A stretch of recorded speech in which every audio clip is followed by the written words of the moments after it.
Hello guys, അപ്പം റമദാനൊക്കെ റമദാൻ അടുത്തു എന്ന് പറയേണ്ട റമദാനാണ് നാളെ. അപ്പം നാളെ സാധനങ്ങൾ നമ്മൾ വാങ്ങിക്കാനുണ്ട്. കുറച്ച് കഴിക്കാനും കുറച്ച് വീട്ടു സാധനങ്ങളും ഒക്കെയാണ്. അപ്പം നമ്മൾ അതൊക്കെ വാങ്ങിക്കാൻ പോവുകയാണ് സുഹൃത്തുക്കളെ. അപ്പം നമുക്ക് വഴിയിൽ വെച്ച് കാണാം. കുറച്ച് സംഭവങ്ങളൊക്കെ നമുക്ക് വാങ്ങിക്കാനുണ്ട്. അപ്പം നമ്മൾ ഇപ്പം ഈവനിങ് ആയിട്ടുണ്ട്. പിന്നെ നമ്മൾ നാളെ നോമ്പ് കുറിക്കാൻ വേണ്ടിയിട്ടുള്ള സാധനങ്ങളും കൂടി നമുക്കിന്ന് വാങ്ങാനുണ്ട്. കട്ട്ലറ്റാണ് എനിക്ക് നോമ്പ് കുറിക്കുന്നതിൽ ഏറ്റവും ഇഷ്ടം.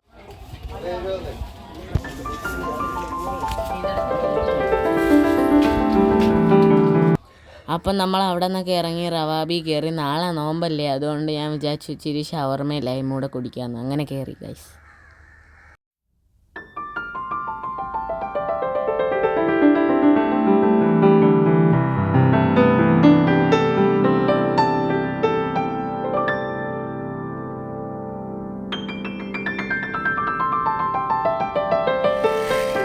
വീഡിയോ എടുക്കാൻ സത്യം പറഞ്ഞ സമയം കിട്ടിയില്ല. ഒരുപാട് നല്ല തിരക്കായിരുന്നു അവിടെ അല്ലേ. നമ്മൾ ഇവിടുന്ന് ഇറങ്ങി റോഡിലൊക്കെ നല്ല തിരക്കായിരുന്നു. നമ്മള് കുറച്ച് ഫ്രൂട്ട്സും വെജിറ്റബിൾസും ഒക്കെ വാങ്ങി. പിന്നെ നമ്മൾ ബ്ലൂബെറി വാങ്ങാം. കഴിഞ്ഞ തവണയും കണ്ട് കഴിച്ചിട്ടുണ്ട് ഇല്ല അത് സ്ട്രോബെറി ഞാൻ വാങ്ങിക്കും സ്ഥിരമായിട്ട്. പക്ഷേ ബ്ലൂബെറി ഞാൻ കഴിച്ചിട്ടില്ല. അപ്പം ഞാൻ വിചാരിച്ച് വാങ്ങാമെന്ന് വിചാരിച്ചു. പക്ഷെ അതിന് നല്ല റേറ്റ് ഉണ്ട്. ഇത് 290 രൂപയാണ് ഈ ബ്ലൂബെറി. ഇത്രേ ഉള്ളൂ സാധനം, പക്ഷെ നല്ല റേറ്റ് ഉണ്ട്. ഇത് ഇവന് ജ്യൂസ് അടിച്ചു കുടിക്കാൻ നോമ്പിന്. ഇത് രണ്ടും കൂടെ എനിക്ക് പച്ചയ്ക്ക് ജ്യൂസ് അടിച്ച് നോമ്പിന് നാളെ രാവിലെ നോമ്പ് തുറക്കുമ്പോൾ ജ്യൂസ് അടിച്ച് കുടിക്കാനാണ്. ആകുമ്പോൾ വിശപ്പും കാണൂല, വയറും കാണൂല, വായും കാണൂല. നല്ല തമാശ ഇല്ല.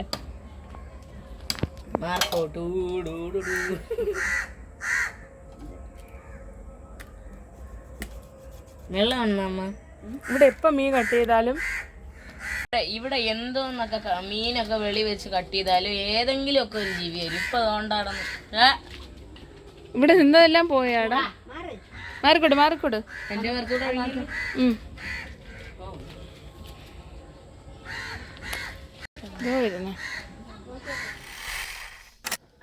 ഗൈസ്. അപ്പം ഇവിടെ ആദ്യത്തെ നോമ്പാണ്. അപ്പോൾ രാവിലെ എണീറ്റിട്ടുണ്ട് സുഹൃത്തുക്കളെ 4:30-ക്ക്. അപ്പോൾ ഞാൻ 3 അപ്പവും മട്ടൻ കറിയാണ് കഴിച്ചിരിക്കുന്നത്.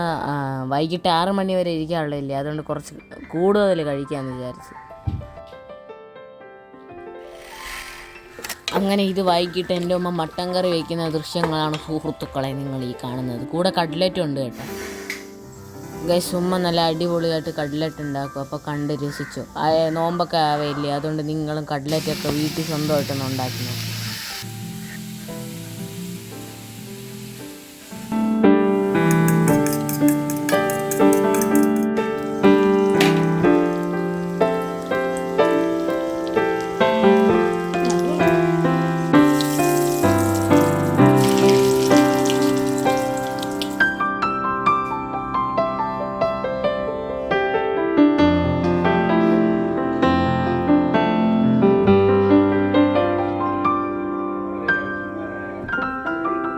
ഗൈസ്, ഇത് അപ്പുറത്തെ വീട്ടിൽ പിടിച്ച മുന്തിരി കുലകളാണ് സുഹൃത്തുക്കളെ.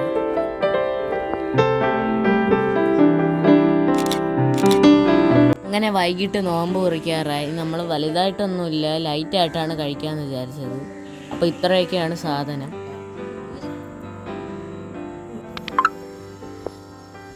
പത്ത് കട്ട്ലറ്റ്, പിന്നെ കുറച്ച് മുന്തിരിയും ആപ്പിളും ഒക്കെ ഉണ്ട്. പിന്നെ ഉമ്മ ജസ്റ്റ് ഇങ്ങനെ ഒരു പഴവും ആപ്പിളും കൂടെ ഇട്ട് ജസ്റ്റ് ഒന്ന് മിക്സിയിലടിച്ചൊരു ഷേക്ക് പോലെ ഉണ്ടാക്കി വെച്ചിട്ടുണ്ട്. പിന്നെ അപ്പവും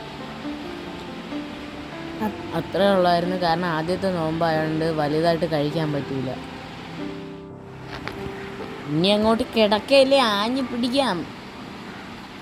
അപ്പോൾ എൻ്റെ വീഡിയോ ഇത്രയേ ഉള്ളൂ സുഹൃത്തുക്കളെ. ഇഷ്ടപ്പെട്ടെങ്കിൽ ലൈക്ക് ചെയ്യുക, ഷെയർ ചെയ്യുക, സബ്സ്ക്രൈബ് ചെയ്യുക. അപ്പോൾ ബൈ.